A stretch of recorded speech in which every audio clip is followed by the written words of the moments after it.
Amore matera en Wan Luo television Amer kwan kan me jolin kaneno tin yup me lo nge mo chini ajoli bene idwe manyien ne dwe mia biro tin ndachiel me dwe mia biro imwa eni alibre piru bichel oberu chia de ko chakne no ye mader ka waduchen omete ke yup me lo nge mo chini kor ki kore ania sande Akumu.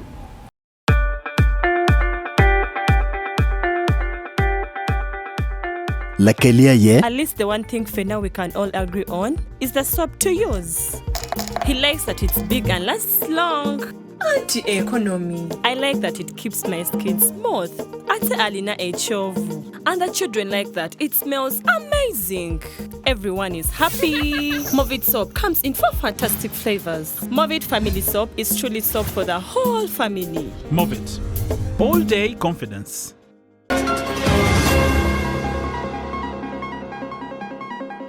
Kilego cholo angia me konyo lweni kom tuo malaria kelo tieno matino magiti kumalo melobo man. Then for advocacy reinforcement, we encourage the media to amplify messages.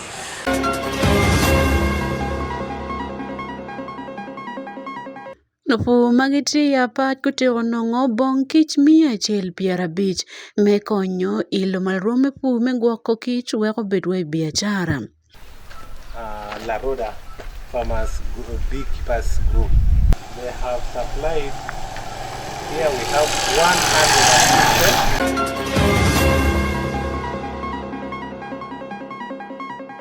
100. Karong court pa grade 1 magistrate mo bero penti ni Luzira otero miya gono ber mabut mawoko it minister matiri machon pilokom kitmati man Dr. Miria Matembe. Amore dore lo ngi mo chindong biano kombeti kore anwe botin ania sande Akumu eni aye Wan Luo television. Lolo timeti diot ko magiti gulu city ko do duro bolo cholo ngia me konyo gente no kot milweni ko mtuo malera meti dogo pole kindano to lo tino mapol magiti ko malmelo Uganda lo madaktari wani modo nyor mapol pegiti miyo kony mati me ripe ko mlweni ko mtuo malaria o wa romi che pamlera karmanti we pasen makaro pier bichel via beach manoti ke lo tino matino magiti gulu city. Lo dier ting'et ni mondo cholo ng'era mo kono matek kwango ng'et mapiki tego bodano menene kilwenyi komo beka bene agikan kibilweni komo rometro malaria matila male kindano magiti city ni ene na jot mamewa man joni sani uchaga chone kele lok matuti komo ribe melwenyi ikoma tuo malaria ikulu city.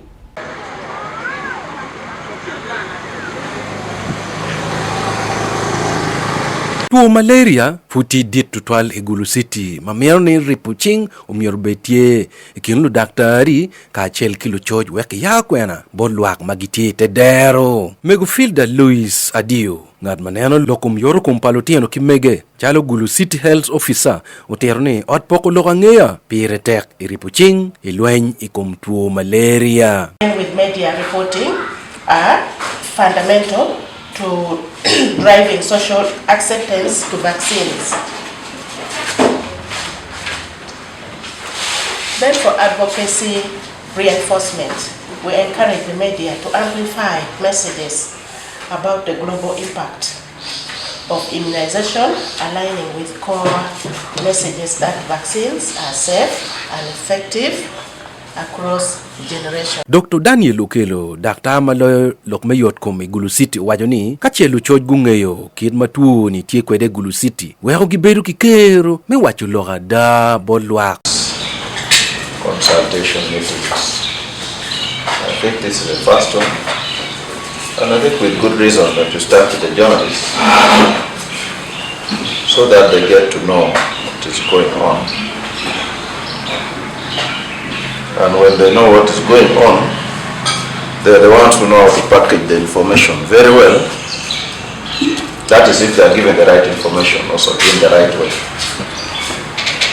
So they package it well, and it also helps us in the subsequent engagements that we're planning. Dr. Okelo umeroni luenye ikumtuo malaria tika doko tek pieni dano mukene magi ake lobe mapat pegi yeni umier ke gwelo tieno gi chiwero luenye ikumtuo man Igulu City udoko tek. It is your task as journalists to spread the correct message that comes from us regarding these interventions by government. And still in this line of hesitancy, one of the key drivers for this particular event by UNICEF is that most of these new cities have a big population of immigrants. Gulu here, we have so many Eritreans, Ethiopians, Chinese, Indians, Pakistani, South Sudanese. The list is long. It's a long list. And most of these categories I've mentioned have very strong kind of rigid cultural backgrounds, where they don't believe so much in these Western interventions. Gulu City tieki odi yadi piariwe bichel pagamente ka chelki pawegine dok report man malupe kitu malaria duju aki odi yadi matino matie e Gulu City. Pi Wan Luo TV Joni Saniu Chagachon e Gulu City. Elong mukana ben lupe kilo kom yot kom lo dir makit ngechi kom permeto wikitina negiti kachel mekonyo bulu ake permeto wikmati bien mapole ken bulu magiti komalo melo Uganda lo diro gen wene monoto witi bien mapole ken bulu magiti Gulu district Gulu City ndagman bien wadwega mtiki yeri mo machek pe ye keneti ye yeri chalo wai jai kidonko kidong nyamo jemo chalo mayrunji mati bala matek miyo kon mayot kom pedana walupe kilo kom to wich Peter Mugizi matila deyer matio bodul maklweni monotin challenge Uganda owani monoto ujirama jokni ama makitika chel mekonyo bulu oloto wakonyang be patike yere mano chek ngeyo pire dok benetit mano dan oloto bilgin ma maten wako dwok pin rome beru non matima pol maikar mo kene kilo tamarajo ewe bulu magitiko malo melo Uganda. David Mageri tiki report ma beru doge iloko mpera meto wichiken bulu magiti Gulu City Chelgi Gulu district. Lodero magiti ngej maditi kom pero metu wich matika yelo dano maditi kom karman gitika morne pero meno mero rebo wich malamal palodero magi wagen ge kon pero metu wich magen ge wani tio tany matek to twale kom vulu e kom karman malope giner ma megi kono gen ge wani ikin vulu maroma pa no oloto achel unyo benario no gitike pero metu wich mano bini jema papa magen ge wokore ko ma megi Walter Orie kuonte la dero doc tip Assistant Principal Hospital Administrator e Gulu Regional Referral Hospital. E carmen yo autam ke Wan Luo TV o morne permeto wich e ken vulu tila mal to toile ka berumo do machalo Gulu City nyo boma machalo cities mamero rebo wich e compare menon. Lutino manyalo anyira kere awobe. The youth gitie engaging behaviors na pe rwate maroko motutwa yat en maglo kunun jai yat jai maruni and all these are factors that lead us a lot in mental health related issues. And then of course power matutwa power overthinking, that means somebody's idle. I would request that the parents and the leaders in the communities engage the youth in productive activities. Noni Peter Mugizi matila dero matiyo ke dul mageloni teen challenge manonge Gulu district magenge konyo bulu ke dana mago woke pero metu wich mabino ke adoki meti je maraj machalo yeri maraj kono miyo nen mameke kompero mani kombulu kono mo kit magetika konye kwere because you are so acquainted and you love hate, you write somebody's name Danish.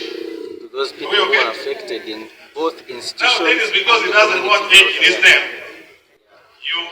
In your own opinion, based on the clients or the people you receive who go through such problems of maybe alcoholism, of drugs and substance abuse, what are the primary causes of drugs and substance abuse in general in society based on your interactions?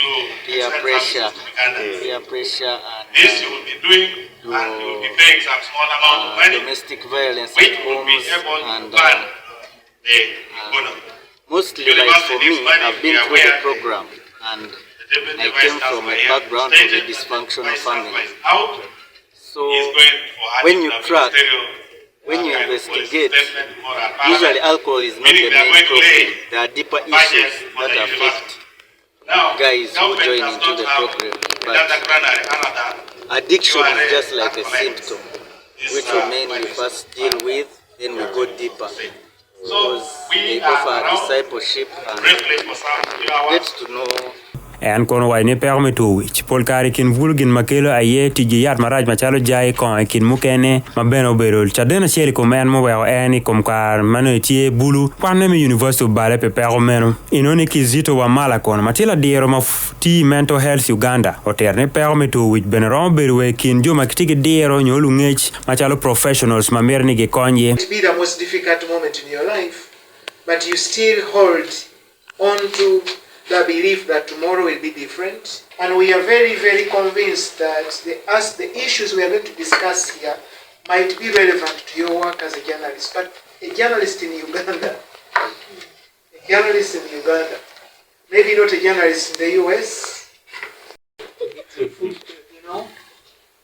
a social strife, political uncertainty. I don't know how you are managing. Oriekun umogolok meno kun wachi perme to wich ben roma ngan mo ken machalo doctor Lufonye matie genasiel mamete ne mergere wich menene olto gedwa wo je makelo pero I wich machalo tiji yar marach pero me ko maberi pajo kidong peng mater kom karman mono chilling pe genachampe ke chan matima tek to twal mawe jo mapol gidonye pa matut mabalo wo kid mawigi meruti kwede. Both the youth and the elders. It is not only the youth. There are women. There are men, others are even harmed themselves, others are left home, others are not remembered. As Guru John Far Hospital have a mental health unit, which is really handling this case, and it is really big.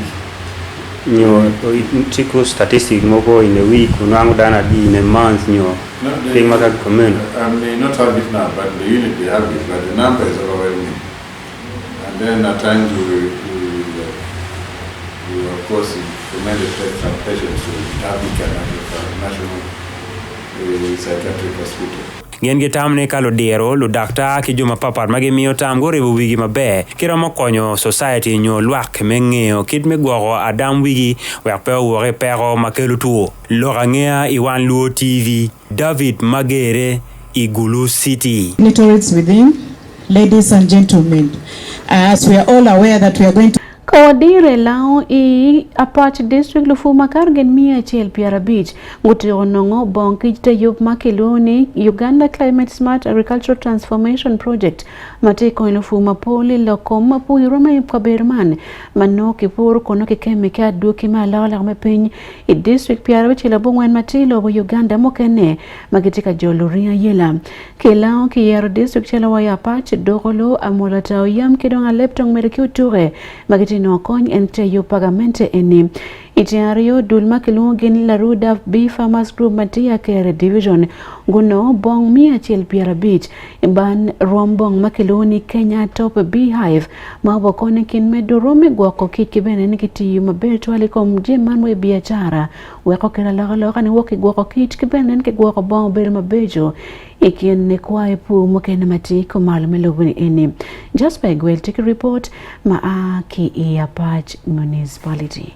Project me Uganda Climate Smart Agricultural Transformation na me government be kar me katu kere chi choke kontia ti diswe Pierre Bichel we bongen me de kere diswe ha me rien yela ti berierin project man na me dang ti lao sub region kontia ti diswe he ma Apache doholo amolataru yam laptong kere tu he diswe ko we hawta der ma Apache ilela duong man yonge gini ber kare menungu jamma me gini ber kare me penyi bot government ibete project man Chengario gamente bete ministry mepur gokole yi kerpit raj ubino ber ke kar me yo pura meti Apache ite group me la roda meti akere division ya Apache municipality ber ke kare menungo jamma me geno ti ubino ber ke kar me penyo jammi amenu gino miro me pitoki ber ke kare dong menungo jammi magi kitame geno ber ke kare me mito Emmanuel Elinga mo ber focal point person me project man Pia Apache district en kono ko ni manono pe jammi me kikiken en na me wangi nu chabit mano ber ke kar me chwala Apache en to na hajo ame kono tiam tikere miri ko kom goko rech nu peto rech jang ber ke kare me nu jamma me miro gin no ber ke kare me nu then the fisheries group for aquaculture group in Kirilan Chegere. They are taking the machines tomorrow to begin sinking 5 ponds. That one has been given to Bruce-like groups of companies. Today, we are having Aliman Capital Limited supplying us these items we are seeing under beneficial insects value chain apiary in particular. Here we have the 15 members of La Roda Farmers Beekeepers Group. They have supplied, here we have 100 top Kenya Toba hive. We have 45 airtight buckets. The gumboots are 15 pairs. The overalls and the veils, 15 complete set. Then the smokers, all what is necessary for modern apiary and harvesting of honey. Maber kono district production officer me apat ikar me yo bot to pur magi bang kit mi chel pier bit ame o pur magi ber ker kar men penyi bot gamente ker jammo ken me pitu kit gin kono ber ker kare men wong da ko che en kono tiro ni manano. And this being the first batch, with our if we popularize it, we are sure that more farmers would come in. Because what I know is that as farmers, we believe in touching more than hearing and seeing. So when now they touch this, they will now be like helping us to mobilize more farmers to come and join in and we benefit from the project. Choka ma pa man emi laboro juku medekera lobon kama bit me apa chat to ganga mo bertie kar me dong me yatirti jamma me jomma go berke kar me nungi ta project man gin ko ti ronga me jo me tikere mire ko petoki mir berke kar me timo we ko me mo ki chama ya pa ngeye dai chuka papata me ti Uganda kan. You being the first batch, you should really take this very seriously. And let's stop talking about stories sitting under the tree lamenting government has brought. Take this, use your experts, our extension team, to support you to place them in the right place so that they are colonized. You keep checking, you also feed them. I'm told you feed the bees, give them what they need to produce honey, so that you harvest at the right time. But above all, target the market. Target the market, you can even add value. Package them. We have the supermarkets here in Apache and even beyond. Even Kampala we can easily reach. So that you can get the money to improve your household. Kichwa no pe wari chuka bag, you know you are a perate. And I'm the boy government in Uganda. Memi you are tuning, Roma Wana and the Kichwa. Kaini waro hakucha.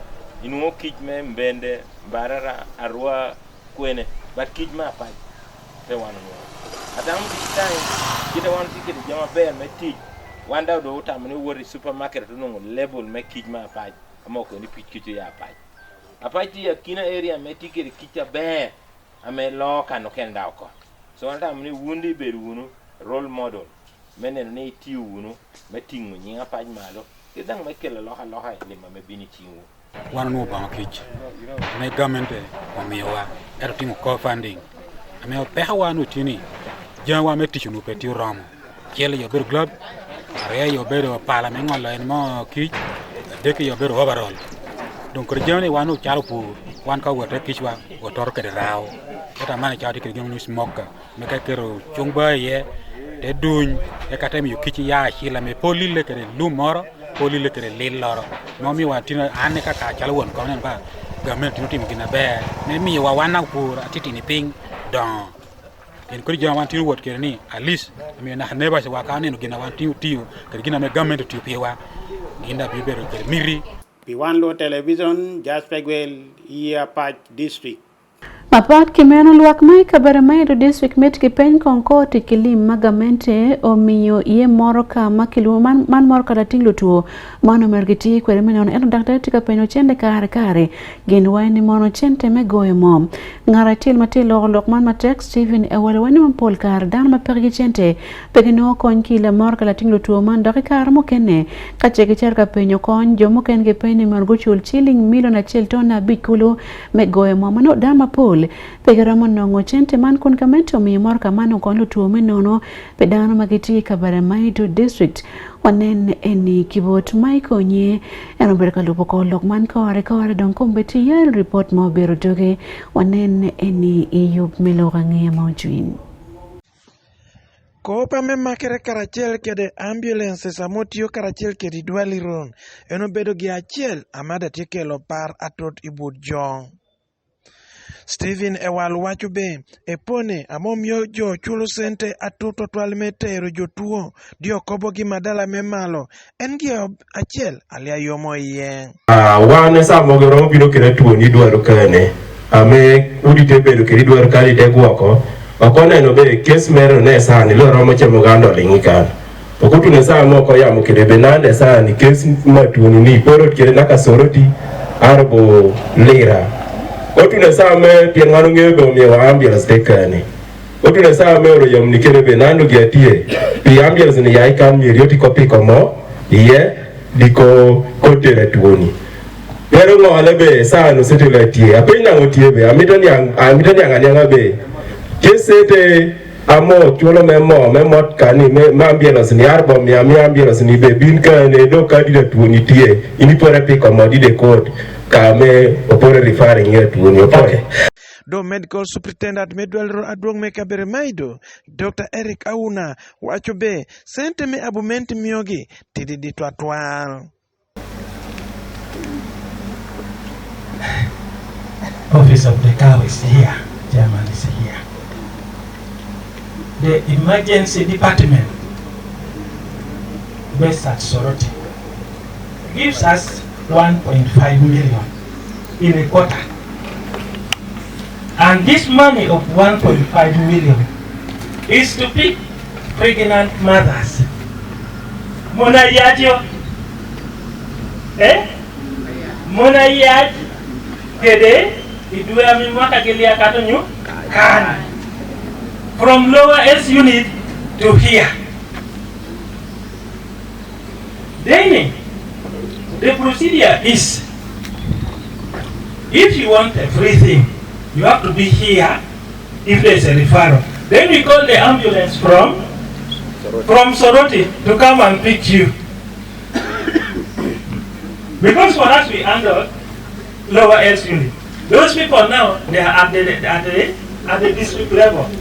Whereby, that is their mandate now to come and pick. We remember during the COVID time. Asonga talojo tichi district meka bere maido eno wacho be akadi sente ni nok opore nyuto ne luak dedede epone me sente no that yokede. We are given some ambulances and a fuel card. The MS told you it is 1.5 million. The fact is that money is not enough, and with the fuel prices now increasing, it is really not enough. But what we want, MS, we want transparency. You show us the 1.5 million, which people were served by that money. Information should be public, and we should also go on radio and explain, because it is our responsibility. DHO should explain. Now going to ask the auditor when he comes here for audit. Let that be a focal point. Michael Anyinge, Wan Luo TV, Ikabirmaido District. Kawadiri ya Rua City dal makibiri ayibiri sel matiyo nzivo woda yivu division kuchutin kichola maleto tualpiani pole kubera nyawange matek piani mono tia gas ober mapoli yamo piana bili ober katikira cha kidong tia gas ikumrano ober kajemo illa kompi mangomano don koko ne kechwal tiwe nyim kot melo Uganda kanyim luako ber kajemo pian igipe yomne mono ngoman kechwal loketi kot endo ngat mokene dogo chero kuno katemo chakati ngom kunong loketi nyim kot koko motuga wake maro ngat manyi man Geoffrey Onaba dan mabere en ayibiri sel manene keter en imani be police division mati en Arua City kunum manen Lokman Kibot Robert Ariaka Inditela palangol ko pirome magistrate Ellen Amweno mowaki kot pa magistrate mati Arua ginweni monolima no berteme moko wangom mekin koko mati kinsali adoe genki Charles Bithum Eno wani mon koko manon gitiyo no winyo ne ento doke tele mokene otuge pieni lok me wangom no mati ati no bene pere kin jo arioni. Eno wani mon lok me kot me ngom man ki winyo I kot pa magistrate ikono mal ka dong ben go teko wai kot me apil wengo moko ne mono sali adoe ayeti ruet ngom. We had just come to verify the boundaries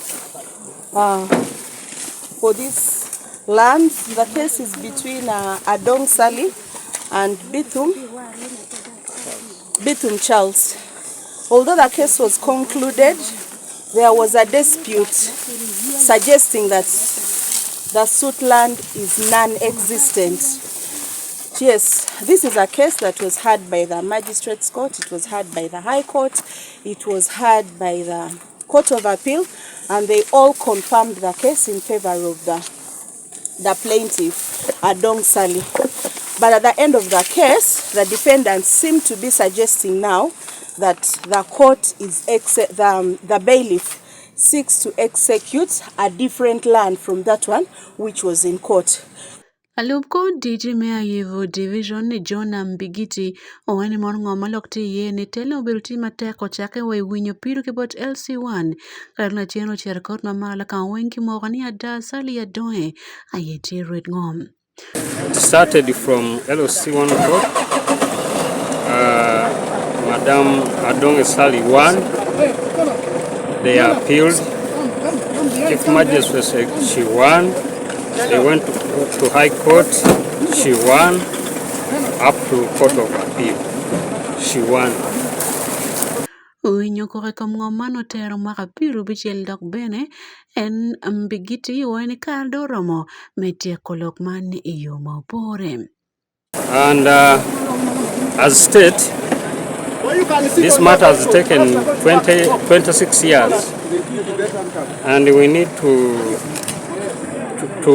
exercise our duty as mandated. So when it came to us, now they want to execute, we had to come in. We also discovered that some people, well knowing that this matter was in court, they started buying. Karibet koman la pilda matika chung man Sam Ondoma me Alaka and Company Advocates inwani monongom kama sali ya dolo ye koroni ti yo choleni sel mati ibimio ward and to pay ya ibiri sel mati yo nzivo ward kama magistrate gulimo eni yo diko matini te lokani mono tero lokmani kabir mapom yorobiri yeni ti uyali. According to the RCC's letter, the RCC clearly stated that the locus visit, which is a fresh visit, should focus on the disputed land in Ocholin Cell, or which was now Ocholin Village, Bunyo Paris, Oluko Sub-County, which is now in Ocholin Cell, Bunyo Ward, Aivu Division in Arua City. And according to this letter, all the stakeholders should cooperate and be available during the exercise, and they should be conducted. But I'm so disappointed with the exercise that took place today, because by the time I arrived, I found the exercise was already continuing. Shaul Seguma won comments ya chelma yibirisel owen mono iepe yomni mono kimaya wango man tek dok bene ke berga ngiyongom area mameke mano peki lobo penjek. As it was to be done, those people from the court, when they want to come to do eviction, they will come minus informing us LCs. Like me, as the LC of Ayibiri, I'm not aware of the court ruling, which says there are some people which encroached to Ocholing cell, but that one was not there. Eno wani mono koko ma obedo tie ken Charles Bithum gen Kisali adoeni tiyo cholini man ibunyo wood enterprise Ibirisel matiyo nzivo wood. Endo mor koko ni kumabili lukerche tit pakot man kot bailiff ni peko war bene office pa wan komel si achil kilo tela moken mapiny gotiyo kitit kaka ento kun onomiero po bet komeno. Ng'om malok tiye niti eka boro dok no kemiyo dan me awo ki ng'omeno ikene me nino piara bungwen ni yake ninde pirwa nino da bir me jumia bichi mwakaman en ikene me nino piara bungwen ni warga makoto chwal kekeri chinge ninda bir me jumia chel imwakani eni. Gen wayne mono dan makiti ya ibiri selgo mogo lok makota yo mogo nyune mono lok makichoeni ono miero po bedi ya ibiri ento miero betiye ocholeni kit madong lok mogo ni mono ngom eni tie pasali adoeni. Pe Wan Luo television e yup meloga nge mojun Robert Ariaka ki yarua i West Nile. Mamago lo komponyi lutela padul me Uganda National Teachers Education Man Unite Yomatek olimo janka ber me ponyi man matimu ni Unite Campus i Arua City. Mire man time lok jamake malo komponyi lo diro me lo komponyi kilo ketche wakiti kachel mekatika la kambokona matek yupo kit me ponyi polo ponyi makati Uganda kany kacheke mero mero romgi ilo komdiro me kwan Emmanuel Ojoko berutie imuni Unite Campus mati Arua City wanen kong Lokman Kombeti tika nene wengpuri ki yup meloga nge mojun bien watin kan ki Wan Luo TV. Judongo kudi kare misomo mamalo majuluongo Uganda National Institute for Teacher Education Unite Shimoni. Gilieo Unite Campus Mimoni manwangire i Arua City. Kani chektirini agitia yuba. Kani konyu kol jutela pa Unite Moni. Ni neno niya gijolu yikpa governmente mania juponji cheke omako ginwang karatasi misomo majuluongo degree. Eno ke obedo yub moko madit ma mirachelo ma obedo i campus pa Unite manwangiri moni ngati ma ochungu pija dit pa Unite ma otie Vice Chancellor Joyce Ayikoro i Unite Shimoni owachonia gin gitia yuba ni konyo kod juponji cheke kani nwango karatasi migi ma juluongo degree eni kani medo ke rusamo migi. Not any less, even if the name is an institution, the mandate is exactly that for other public universities. Why an institution is because it is a specialized institution that is focusing specifically on training teachers. You will not hear by mandate that we have opened up to other programs. This mandate closes programs in Unite to be programs of teacher education and programs that are supporting practice out there, particularly for those specialized and who will need support in teacher education, and those who are specialized in classroom teaching, those who are specialized in leading educational institutions. So our court has been cut, particularly specializing in education, in training, and in development of teachers. Enke Topista Birunji Mayanja motie Vice Chancellor mi Governing Council pa Unite owachonia pinche ke maumetirima government utie kodo utie dongi chenge man bende gijalo yupa government eni mi medo ke rupa somo pa juponji.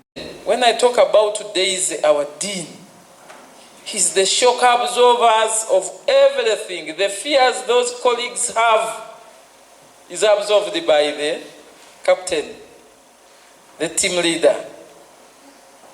The shakes, the unknown, every anxiety they have all goes into her because she has to transform it into results and the performance. Daisy, we thank you, and we are committed to give you all the support. So with these few words, I would like to rally you all into one team, the United team. Whenever we are talking about United, we shall not only be looking at Daisy, we shall be looking at all of you. Jadit pa Unite Moni Campus Daisy Aliwaro owacho umiyo foch ni dano enigi umiyo foch ni judongo enigi pinibino man ni Unite Campus mimoni utia yoba kanin jolo yob nyokea loka pa government eni. Stakeholders in this engagement, colleagues, let's note that for us to succeed in all our endeavors, we need to seriously observe hard work as a team, cooperate with one another, invest in consultation, be knowledgeable because knowledge is power, be transparent and accountable for our actions, be patriotic, and always work in love and peace. William Tio Mautie Jawang Dano mi aivu East Yot Mokushik make utie engineer oberutie man ewachunia en podi etie kurava ni mediri kaniponjiri man ni ponju awiyap nikum ikare mashon eberu japonji bende mapodi edaro senior abusiel man senior angwen bende man nia juponji omako gnenia gigwako rompa ponji man gibedu lanyut mabeshu ni dano cheke man awiyap Mautie Kumer ni mondi somo kane doko juponje. Whenever I'm invited to come and do or attend a function, something to do with teacher or teacher development, I always wanted to be there. I was traveling from Kampala when I received the call from the dean, and indeed I promised that I will be here. Stakeholder engagement. I don't know the perspective you are looking at, the radius of this stakeholder. You have mentioned the immediate communities. I also saw the students of the girls' secondary school, but I think we needed to go deeper and beyond that. There are other secondary schools which feed in this institution. There are other PTCs, I don't know whether the PTCs are here. Aruakwa, PTC, Lodonga, Paidanson, I don't know whether they are represented here. They will eventually feed into this. Wan Luo Television, anu Joke Emmanuel kudi Unite Campus, manwangiri moni ya Arua City. Mapat Kimeno ki Kampala, Minister machon pila komkit mati man ethics, Minister Dr. Miriam Matembe, tinu oenyim kot kaneno kit me penyo pi bil mabut mawako man agony me bail. En la uon kichwale woko me beruti gang buj mati luzira. Ikarmo oenyim langol ko grade 1 madisot kawenyo koko mati komeni eno berka lok matata. Makelu kiniga kindano monoloni secretarianism. Wanen kong report kum oenyim kotin pa Dr. Miriam Matembe. Court Maladorne ayo bero langol ko grade 1 magistrate Sheila Gloria Tim ote kodong meyo agony maber mabuch mawoko yet ngaro mangane piara biru ya dek man minister machon pilokom kit mati man Dr. Miriam Matembe will me chilling million a dek mapekom jente. Ekar me miyo ngol man ilok mateko berutie ilokom wagamete gipa Dr. Miria yot komen mapeti mabe kibene tuer makot miye ni ke kot moko ni mon en fut pe ya otimo bal onyo bale pe wang makoro moko ni ada en otimo bal ni enim. Ikar mo dugu chen inyim koti ni chiandek jomo chung pero wake gone na yo bero MP pamon Maamuru District Lucy Akilo Naomi Kavasharira mati MP Mirushenyi County Prima Kwagala mati Advocate Court Mamalo Kadong Godba Tumushabe mati La Pilda Ilobu Uganda Kanyim.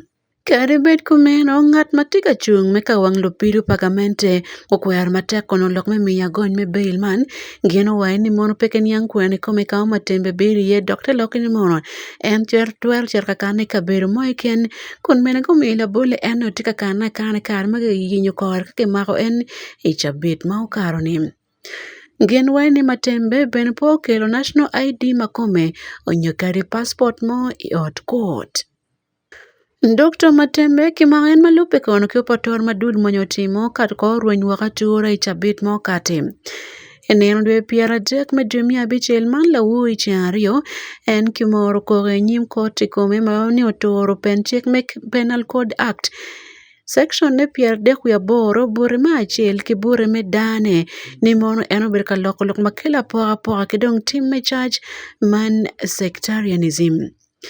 La chenne wa otela uon ke chwala en meberi gang buj pagamente mati luzira. Lupiro pagamente wa ni mono matembe lolok mara jui komon banyankole ma en gi wa ni mono peti lok mono rwate kikit me war ki lok mano pore pimon kimon moken mageti rome minister ilowo Uganda. Pilo kange mo chwiny e Wan Luo television ania Sandia Komo.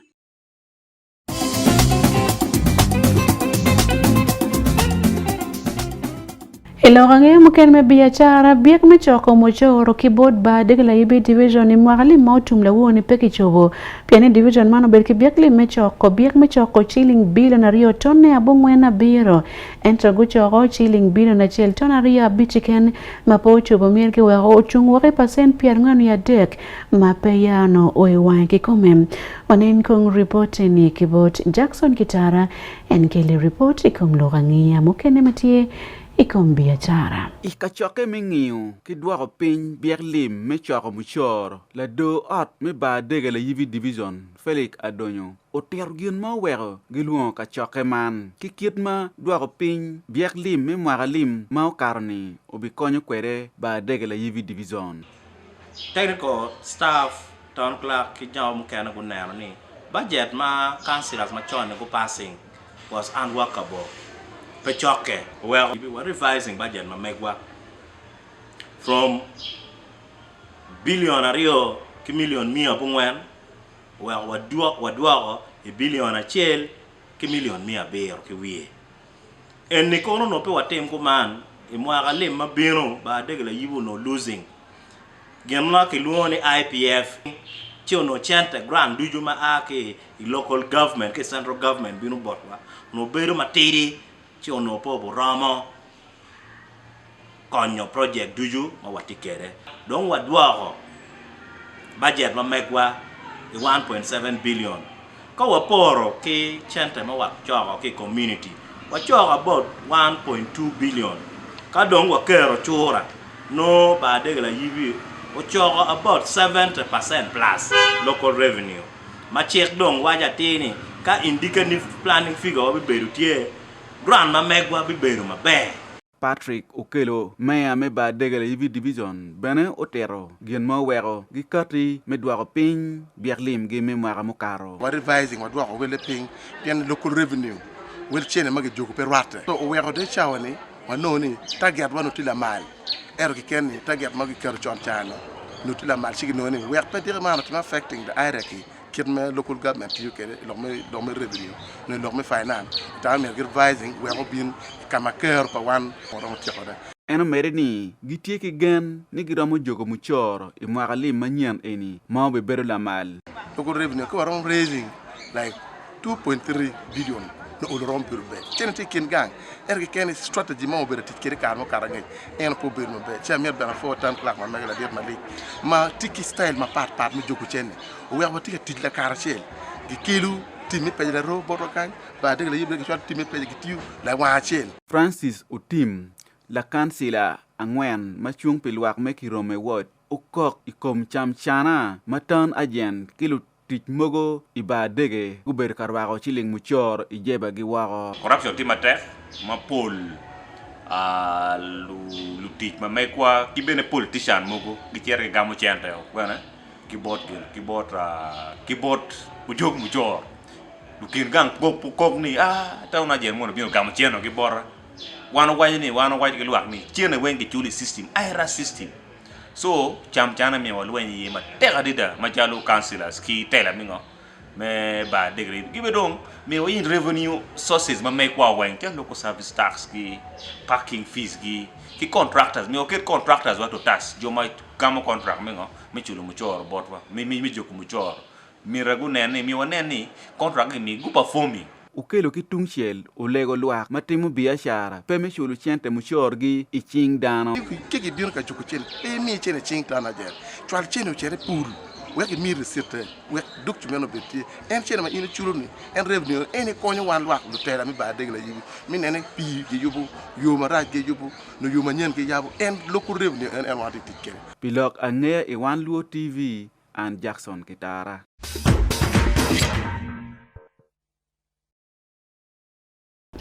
Kadong ilo komturu Vipers FC kidong UPDF FC guchi mokon la ponturu mokene manyen mapo kone gindoro turu mantenis lavangem UPDF gen guchi mo Hussein balangu mebe la ponturu mapo doro gen ituru me Uganda Premier League kamgatiye karman irom turu madong dit loe kan kilo Uganda onen kivot Anthony Papira.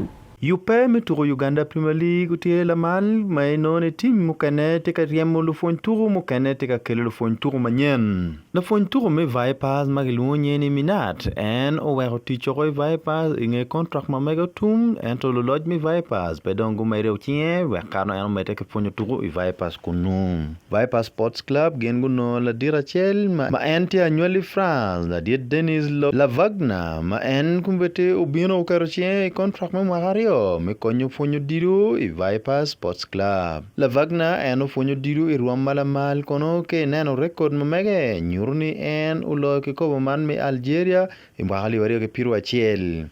Eni mahali wario ke piru achiel eno bene CAF Confederation Cup eno beru nambario en ke team achiel me JS Kavili i league man me Algeria. Karmo karangej eno beru ka fonyo turo i team magiluoni Carton Sport matie ilobo Cameroon mahali wario ka biro ni o kerwe mahali wario ka pa wiachiel. En kono ke team achiel man o kerwe CAF Champions League mano final me mahali wario ka boro en toke gumaraj en puting ke kobo man. En kono ufonyo dilo bene e Sudan Premier League ke team man me Al Hilal ma mahali wario ka pa biro en ubero tera mi league mi Sudan. Dr. Lawrence Mulinda kono ma enete ruwe team man mi Vipers Soccer Club eno waini neno ne madit tie mi neni team ma mere mi Vipers kago cher ka tuwelo mapat ke Uganda umiaro bene ku team mabe kita doe Uganda kany gitika loe ke kobo ho tere ni. Vipers Sports Club kono e mwaka mukaro gen gu tute matek michera katuro e CAF Champions League ento ke gumaraj Lusaka Dynamos ene warogi ke turu man mkar magen gu turu omena we ento pe gubir ke keru mi go team man mi Lusaka Dynamos. Inoni pe Vipers ke kana ye gu ke la pointur manyen team man mi Uganda Revenue Authority gen bene gu ke Jimmy Kintu mu AK Express Football Club ubino ro ati e team man mi Uganda Revenue Authority Football Club inge en tieko kumakachiel e team man me Express. Uganda Revenue Authority Football Club gen kono record gi pober mabe tetwale mwaka mukaro e kar ma e kom turu piara dek gen gulo nyik turu abit kiken luloj mi URA FC gunoni la foin turu mo beru kunu chon manye Hussein Balango po pore mi meteke beru kunu chal la foin turu madit. Ke yunge chel bene UPDF Football Club gen bene go chimo Hussein Balango chala la pointu manyen pe mwali bario ke piro bichel ali bario ke piro biero en ucher kunu kon ake URA Football Club. Eni don wero yupe me tuku Uganda Premier League pe mwaka manyen man matika chakeni chera ko iruam malamal pian lu pointu gi tika chimo gi dok tij manyen ke bene lu turu manyen tika ngole chera bod lu wodgi wekarno gen guturu iruam malamal. Anthony Papera ke lokum turu e Wan Luo TV. Lanen Wan Luo television oya gike yup meloga ngema ochuinyi tini jadek ania sande Akumu meteke neno wa yup mokanitika binu pe in.